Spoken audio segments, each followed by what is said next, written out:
Electoral ബോണ്ടുകൾ ഭരണഘടനാ വിരുദ്ധമാണെന്ന് സുപ്രീം കോടതി പറഞ്ഞു. നമുക്കറിയാം, ഇലക്ട്രൽ ബോണ്ടുകൾ എന്ന് പറഞ്ഞ രീതി BJP സർക്കാർ വന്നതിന് ശേഷം നടപ്പാക്കിയതാണ്. രാഷ്ട്രീയ പാർട്ടികൾക്ക് നേരിട്ട് പണം കൊടുക്കുന്നതിന് പകരം ബാങ്കിൽ പണം അടച്ച് ബോണ്ടുകൾ വാങ്ങി പാർട്ടികൾക്ക് കൊടുക്കുന്നു. ആരാണ് കൊടുത്തതെന്ന് ഹൈഡ് ചെയ്ത് വെക്കാം. ഇതാണ് ഭരണഘടനാ വിരുദ്ധം. പൗരന്മാർക്ക് ആര് പാർട്ടികൾക്ക് എത്ര രൂപ കൊടുത്തു എന്നറിയാനുള്ള അവകാശമുണ്ടെന്നാണ് സുപ്രീം കോടതി പറയുന്നത്. അപ്പോൾ വളരെ നിർണായകമായ ഒരു വിധിയിലൂടെ കോടതി പറയുന്നത് രാഷ്ട്രീയ പാർട്ടികൾക്ക് പണം നൽകുന്നത് ആരാണെന്ന് അറിയാൻ ജനങ്ങൾക്ക് അവകാശമുണ്ട് എന്നാണ് പറയുന്നത്.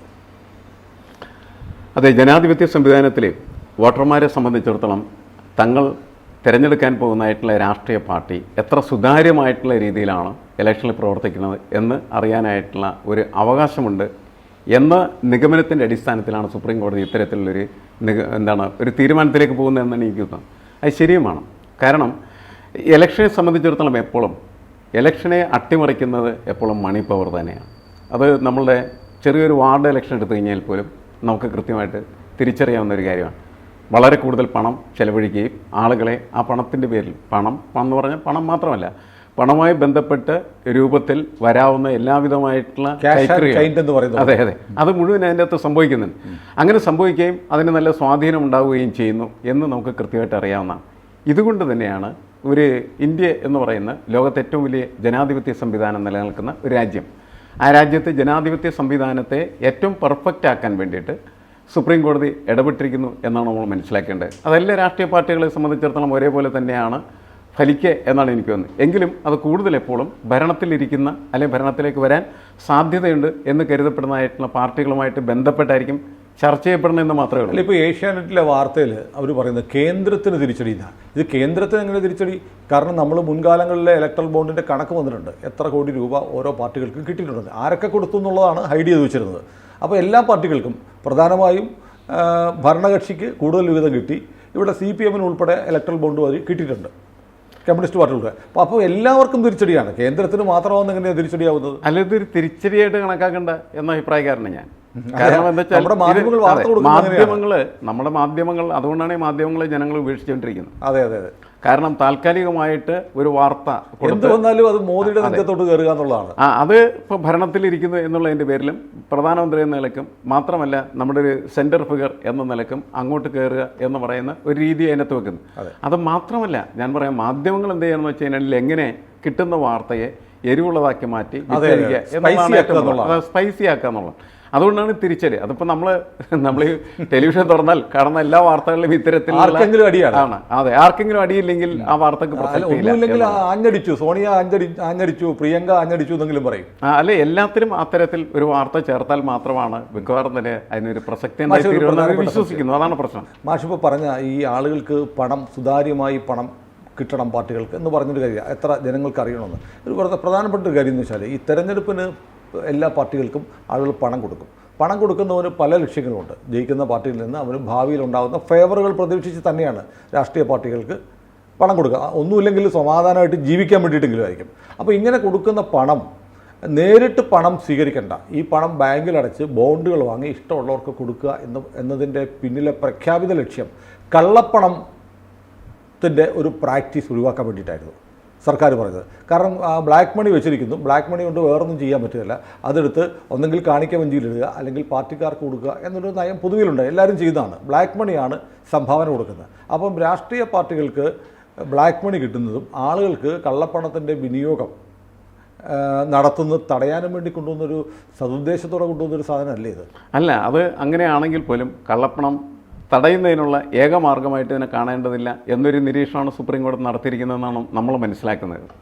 വിധി മുഴുവൻ വരുന്ന സമയത്തായിരിക്കും പൂർണ്ണമായിട്ട് നമുക്ക് മനസ്സിലാക്കാൻ കഴിയുള്ളൂ. പക്ഷേ ഇങ്ങനെ ഒരു നിഗമനമാണ്. അത് മാത്രം കള്ളപ്പണം തടയുന്നതിനുള്ള ഏക മാർഗമായിട്ട് ഇതിനെ കണക്കാക്കേണ്ട എന്ന നിരീക്ഷണം മാത്രമേ അതിൻ്റെ അകത്തുള്ളൂ. അല്ല, ഒരു മാർഗമായിട്ട് കണക്കാക്കാം. അതൊരു മാർഗം തന്നെയാണ്. അത് സ്വാഭാവികമായിട്ടും. കാരണം രാഷ്ട്രീയ പാർട്ടികൾക്ക് കൊടുക്കുന്ന പണം എന്ന് പറയുന്നത് പണ്ടാര ചെമ്പിലിടുന്ന പണമാണല്ലോ. സ്വാഭാവികമായിട്ട് ആ രീതിയിൽ അവരത് കൊടുക്കാനായിട്ട് എല്ലാവരും തയ്യാറാവും എന്നുള്ളത് ശരിയാണ്. പക്ഷെ പ്രശ്നം സുപ്രീം കോടതിയുടെ മുന്നിൽ ഇപ്പോൾ ഉയർന്നു വന്നിരിക്കുന്നത് ഇതാര് കൊടുത്തു എന്ന് അറിയണം എന്നുള്ളത് മാത്രമാണ്. കാരണം അതിനൊരു പ്രധാനപ്പെട്ട കാരണം എന്ന് വെച്ചാൽ വിവരാവകാശ ലംഘനമായി വരുന്നു. അത് സ്വാഭാവികമായിട്ടും ഭരണഘടനാ വിരുദ്ധമായി മാറും. നിഗമനമാണ്. അത് ശരിയാണ്. ആർക്ക് പാർട്ടികൾക്ക് ആരൊക്കെ പണം കൊടുത്തു എന്നറിയാൻ ജനങ്ങൾക്ക് അവകാശമുണ്ട്.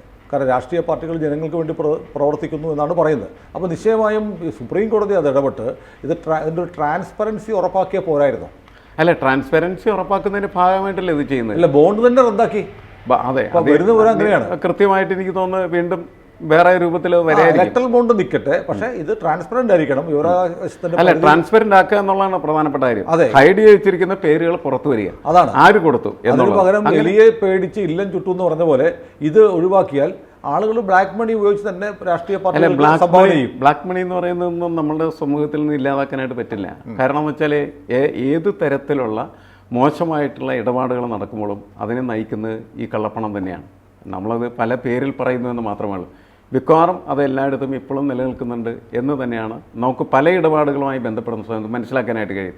പക്ഷേ അതിനൊരു പരിധി ഉണ്ടായിട്ടുണ്ട് എന്നുള്ളത് ശരിയാണ്. പുതിയ സംവിധാനങ്ങളുടെയൊക്കെ ഫലമായിട്ട് അതിന് കൃത്യമായിട്ടുള്ള ഒരു ലിമിറ്റേഷൻസ് കൊണ്ടുവരാനായിട്ട് കഴിഞ്ഞിട്ടുണ്ട്.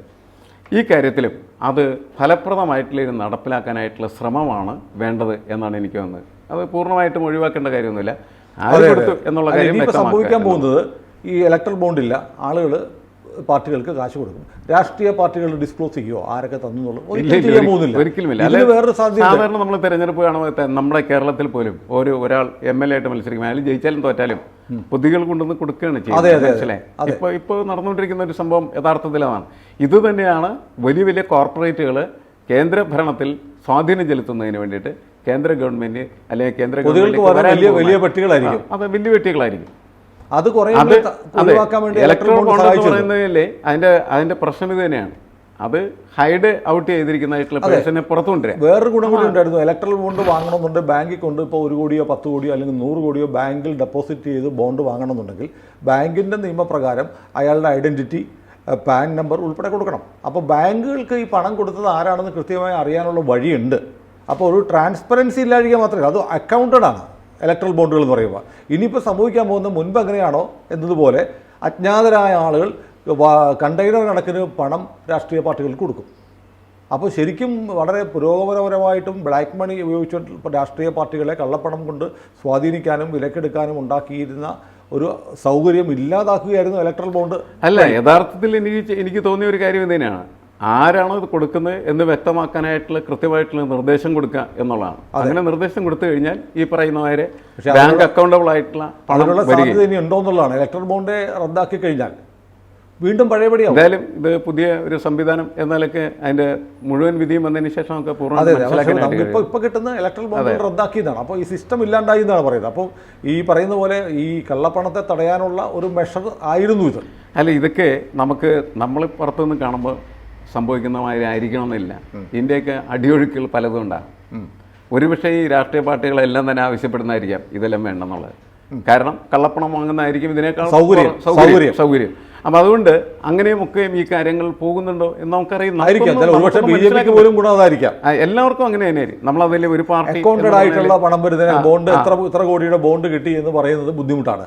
അതുകൊണ്ട് അത് മാത്രമല്ല, ഇങ്ങനെ പണം കിട്ടുന്ന സമയത്ത് ആ പണം കിട്ടിയതിൻ്റെ വാർത്തകളൊക്കെ മിക്കവാറും മാധ്യമങ്ങളിൽ വരും. അതെ.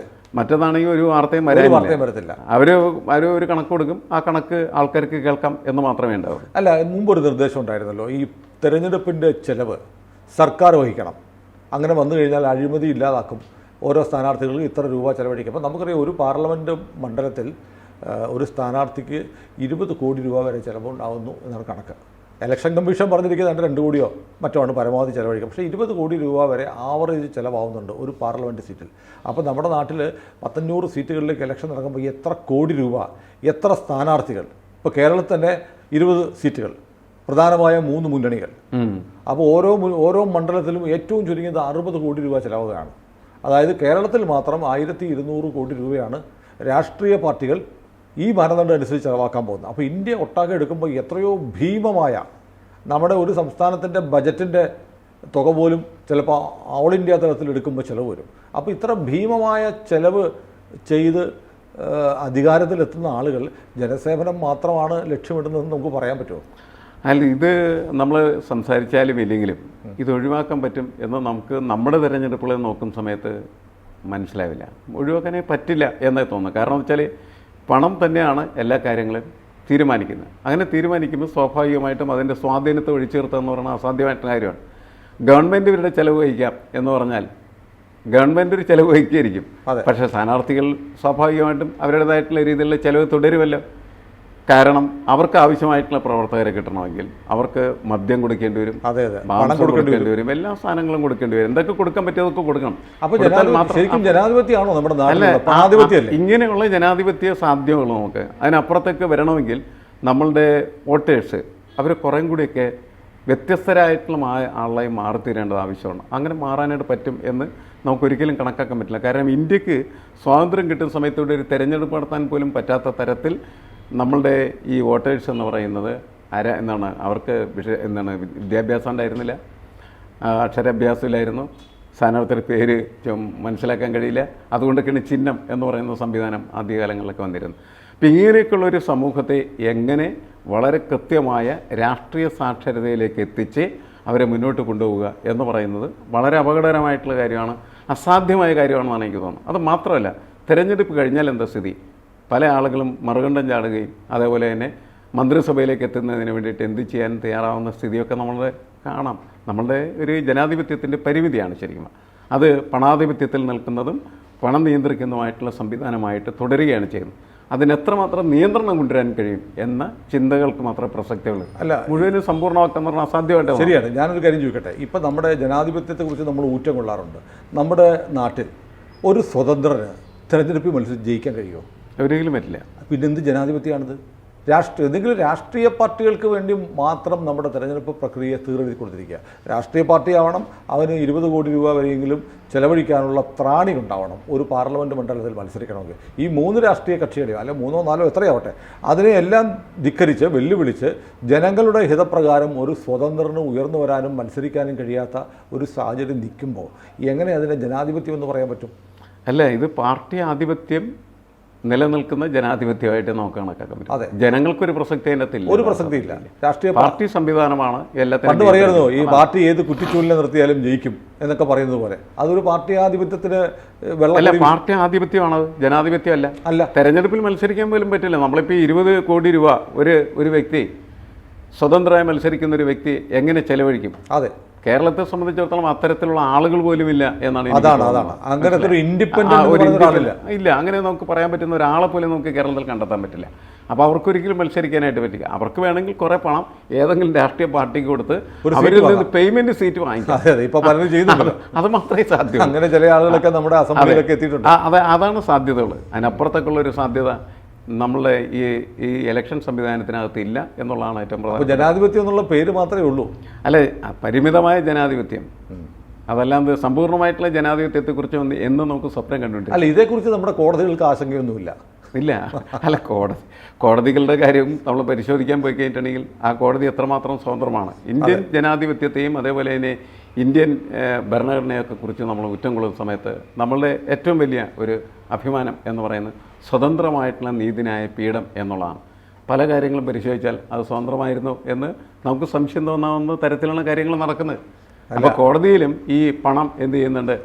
പണം മാത്രമല്ല, ഈ ജനാധിപത്യത്തെക്കുറിച്ച് പറയുന്ന കോടതികളിൽ മക്കളും മരുമക്കളുമാണ് തുടർച്ചയായി ജഡ്ജിമാരായിക്കൊണ്ടിരിക്കുന്നത്. അല്ല, ഇപ്പോൾ നമ്മൾ സുപ്രീം കോടതിയിൽ ഒരു കേസ് ഫയൽ ചെയ്യാൻ തീരുമാനിക്കുമ്പോൾ നമ്മൾ സാധാരണ രീതിയിൽ നോക്കുന്നത് ആ ചീഫ് ജസ്റ്റിസിന് താഴെയുള്ളതായിട്ടുള്ള ഏതാണ്ട് 20ഓളം ജഡ്ജസ് ഉണ്ടല്ലോ, ഇവരിൽ ബന്ധുക്കളൊക്കെ ആയിട്ട് മുട്ടി നിൽക്കുന്ന അഡ്വക്കേറ്റ് ഏതാണ്? അയാളുടെ നമ്മൾ കേസ് കൊണ്ടേ കൊടുക്കാൻ പാടുള്ളൂ, എങ്കിലേ നമുക്ക് കേസ് ജയിക്കാനായിട്ട് പറ്റുള്ളൂ. അപ്പോൾ പിന്നെ അവിടുത്തെ അങ്ങനെ ഒരു വിശ്വാസം പൊതുവിലുണ്ട്. അല്ല, വിശ്വാസത്തിൻ്റെ അല്ല, അങ്ങനെയാണ് എനിക്കൊക്കെ തന്നെ പലപ്പോഴും അനുഭവപ്പെട്ടിരിക്കുന്നതായിട്ടുള്ള കാര്യം അങ്ങനെയാണ്. അല്ലെങ്കിൽ കേസ് കൊടുക്കാൻ പോകുന്നതായിട്ടുള്ള ആളുകൾ അങ്ങനെ കേസ് കൊടുക്കാറുള്ളൂ എന്നുള്ളത് ഒരു വലിയ യാഥാർത്ഥ്യമാണ്. അപ്പോൾ അത് തെളിയിക്കുന്നത് എന്താണെന്ന് വെച്ചാൽ ഏത് തരത്തിലുള്ള കുടുംബാധിപത്യ സ്വാധീനമാണ് സുപ്രീം കോടതിയിൽ പോലും നടക്കുന്നത് എന്ന് നമ്മളെ സംശയത്തിലാക്കുന്ന കാര്യമാണ്. നമുക്കൊന്ന് ഉറപ്പൊന്നും നമുക്കറിയാം. സുപ്രീം കോടതി ഉൾപ്പെടെ ഭരണഘടനാ കോടതികളിൽ ഹൈക്കോടതികളിൽ ഉൾപ്പെടെയുള്ള ജഡ്ജിമാരുടെ നിയമനം പോലും ജനങ്ങൾക്കൊരു പങ്കുമില്ല. അതെ, എല്ലാം ഈ പാർട്ടി ആധിപത്യത്തിന്റെ 3 4 പേര് കൂടി തീരുമാനിക്കുന്നു. മക്കളും മരുമക്കളും ബന്ധുക്കളും. ഒരു റിപ്പോർട്ട് അടുത്ത കാലത്ത് ഇംഗ്ലീഷ് പത്രത്തിലുണ്ടായിരുന്നു. ഇന്ത്യൻ ജുഡീഷ്യറിയിലെ ഒരു 40% മക്കളും മരുമക്കളുമാണെന്ന്. അതെ, ശരിയാണ്. ഏതായാലും ജനാധിപത്യം ഇതൊക്കെയാണ്, ഇങ്ങനെയൊക്കെയാണ്. പാർട്ടി കുറെ കഴിയുമ്പോൾ എനിക്ക് തോന്നുന്നു പാർട്ടിയിലും അത് കുറെ കൂടി ശക്തമാകുന്നു. അതെ അതെ അതെ. ഏതായാലും ഇതൊക്കെ വോട്ട് കുത്തുന്ന ആളുകളായ നമുക്കിതൊക്കെ കണ്ടിരിക്കാൻ മാത്രമേ വിധിയുള്ളൂ. കൂടുതൽ വാർത്തകളും വിശേഷങ്ങളും നിങ്ങളിലേക്ക് എത്താൻ ABC മലയാളം സബ്സ്ക്രൈബ് ചെയ്യുക. ബെൽബട്ടനും അമർത്തുക.